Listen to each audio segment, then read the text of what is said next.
Let's just pack up and go to Italy. Let's do Done. it. We'll see you guys later. All right, bye, guys. Oh, they're still rolling. Oh, okay, I guess we have to stay. I got it. We'll stay to the end and then we'll go. This is why you're my girl.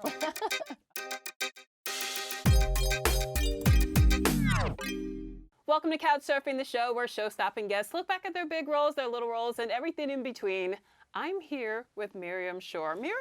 Hi. Let's see what's on. You ready? Okay, here we go. Oh, Elliot! Oh, it is so wonderful to see you, darling. This is my first big movie, directed by Harold Ramis, who is a hero of mine. What was he like to work with back He's then? a delight. He would sometimes just call me after this. We became friends, and he would just call and be like, "Hey, Miriam, how you doing? How are things?" Just to check up and say hi. Yeah, I'm so lucky that I got to work with him. You know who else is on this movie? Lou Ferrigno, who played the Hulk. I got to meet him. That was a huge deal. I think he played Satan at one point, like a version of Satan, because Satan is a character on the show, played by Elizabeth Hurley. That's right. But like then she morphed into Lou Ferrigno, like you do when you get mad. Everybody was a delight. That was such a great set. It was such a fun, and it was my first big movie. So, and I didn't quite understand. People would be like, "Miss Shor, can I get you water?" I'm like, "No, I can get my own water. I have legs. I'm good." And they were like, "No, don't move. You know, you're treated like you're an insane royal." All right, up next. Ready? Okay. This is Hedwig and the Angry Ant. Right. There's me as Yitzhak, a man. Listen, I would say I'm a modest woman in terms of like, I have a lot of self-doubt about my own looks as a woman, but as a man, What? I'm hot. I'm not even afraid to just say it out loud. I did the play off Broadway. Yes. I did it in LA, and then I did the movie, and it changed. I did the workshop before that. It changed my life. It changed the way I looked at art. It changed the way I worked as an artist. It changed the way I looked at New York. It just changed everything, and it started my career, basically. It's so interesting because now everyone's talking about gender identity and sexual fluidity, but back then, this was really revolutionary. Yeah, it started a discussion, and I think John Cameron Mitchell, who wrote it and plays Hedwig, he wanted a woman to play a man because he wanted the subversion, and it was quite taboo then. I mean, we did it way down when we did it off Broadway. Did you have an inkling, though, that it would be groundbreaking? No. Did you have? I mean, I knew it was fascinating art, but I mean, I had no idea. I just went to this workshop audition. I remember I knew I had to play a man who was also a drag queen, but he was out of drag, and he was kind of gruff and angry and from Eastern Europe and Croatian. And so I put on a do-rag and big boots and a Fonzie for President t-shirt. And I sang, they were like, "Can you just sing some 70s song?" And I sang "You Light Up My Life" by Debbie Boone. And then that ended up being in the show in German, which was then cut. Yeah, it was kind of a crazy kismet moment. Up next. You ever been to one of these crazy cocks, Trevor? Yeah, my grandmother runs one. I loved the West Wing so much. I remember finding out, it was in a bathroom stall, when I got a phone call and I took it. I was going to the bathroom and I took the phone call. And they were like, "You're going to be on the West Wing." And I remember just being like, "Oh my God!" It felt legitimizing. Wait, what was it about that show that made you feel like you had arrived? Especially since you've done so much amazing work prior to that project. Well, it was more mainstream. Obviously, the things I had done had been a little more underground, which I love, and edgy, but this was something that was truly kind of a marvel of its time. It was really special. I remember when I was at an upfronts thing with the cast of one of the shows that I killed, that only ran for 15 seconds. This cast came in, and it was like the actual president and his entourage walked in. That was how people felt when they walked in. So it was, and it really holds up, I think. All right, next up. This little light of mine, I'm gonna let it shine. Okay, so this isn't Hedwig. No, it's not.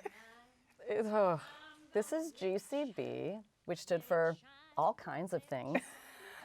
Good but Christian. Originally, Bitches, which was the book that it was based off of, and written by one of the good Christian bitches herself.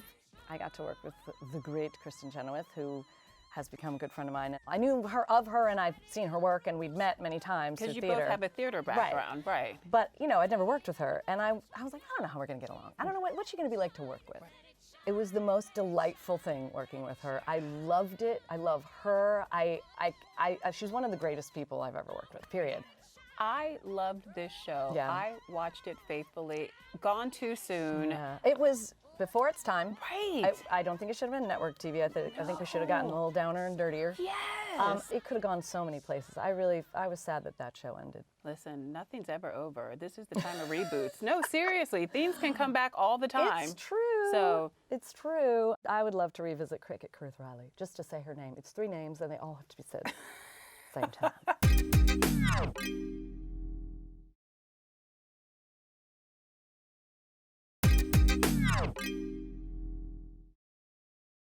welcome back to Couch Surfing. I'm still here with Miriam Shor. Miriam, shall we continue? Yes, we shall. All right. You seem to answer questions Oh, the with good way. questions. This was one of the first times that I was offered a role like that, where the creators of this incredible show were like, "Hey, do you want to come be on our show?" And that hadn't really happened to me, so I was floored. I'm happy to audition. I'm an actor. I'll go in there and I'll give it a try, and Really? I'm I not. never hear that. Usually you hear people say they hate auditioning. Well, it's or not a such fun chore. experience. Okay. It's not a fun experience. It's real nerve-wracking. Right. But what I mean is, like, I want to prove myself, But it was a joy to have someone be like, "Hey, do you want to play a reporter?" And for a while, it was like, whenever there was a reporter, it would just be me. And I remember Alan Cumming being like, "Are there no other reporters in New York?" I was like, "Shut up. No, it's just me." Were you a fan of the show prior to joining? Or Yeah, well, I always loved Alan Cumming. I mean, from his theater days. Although it was funny to me, I was like, "You look so good in a suit." He's like, "Yeah, this is me in drag." This is me in drag. So I was like, "You in a suit." I love that. I was very honored to be a part of that show. Yay. All right, up next. I don't have like. Oh, high maintenance. Okay, guys. Okay, this is one of my favorite shows of all time. And you fell in love with it as a web series. Yes, I became obsessed with it as a web series. And when I found out that my agent knew one of the producers, I like attacked her and was like, "You have to tell them I love the show so much." Like, I stalked them until they took a meeting with me. And then I was in their office with Katya and Ben, who created the show. And I was like, "Well, now we're friends, right, guys?" And they were like, "A little scary, I guess so." And I was like, "We're all best friends. And then I'm going to be on your show." And I guess they were just like, "We're scared of what might happen if we say no." If we don't give her the part. Okay. I love you. Just get some seamless or something. Go crazy. Wait, so you have 2 daughters in real life. I do, yeah. Do you ever see yourself possibly So this character I played in that was, sharing a little besides being a something? swinger, Right, she's a which you found out swinger. in the first episode. But then the character you see her later in another episode, she gives her daughter, she buys her pot for her birthday and then leaves to go have Right. a party. And she's like, "Bye, sweetie."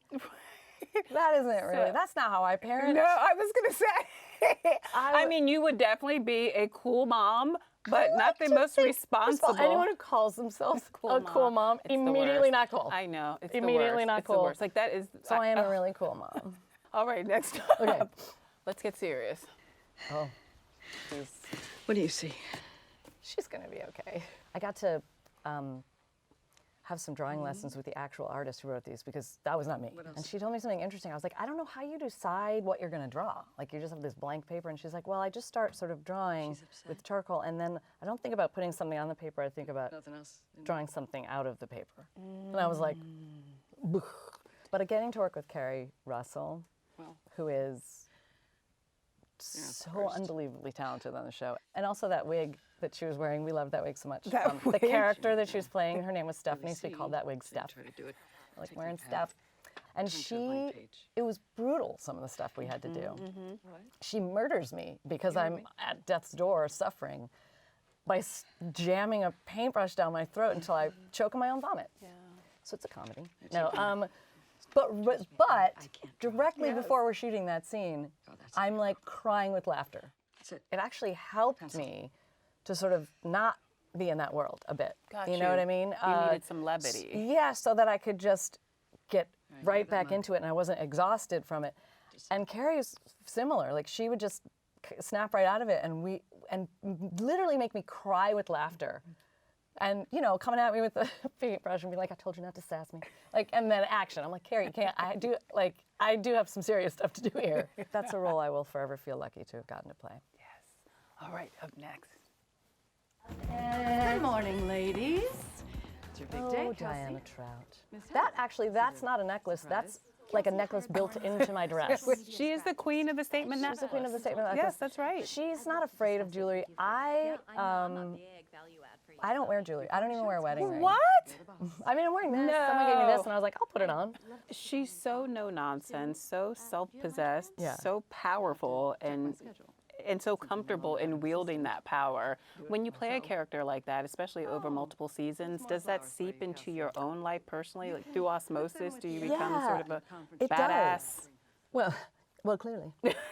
I've become a badass now, so there you go. Yeah, it kind of gave me the guts to ask to direct on some level, I I read think. that channeling your inner Diana sort of helped make It did. you decide I mean, if you were you know, ready to. it just also made me question why I don't have that confidence in my capabilities. Got you. You know, like what is that? What's standing in my way of that? And how could it possibly hurt you to ask? So what can we expect from the upcoming season? I hear that your character finally finds out a big secret. I find out some secrets. Okay, tell me all They're of them. revealed. I can't tell you anything. Tell me one of them. No, because I'll walk out this door and then like a hitman will take me out. Thank you so much for surfing by. Younger airs Wednesdays on TV Land. See you next week on Couch Surfing. Do we always?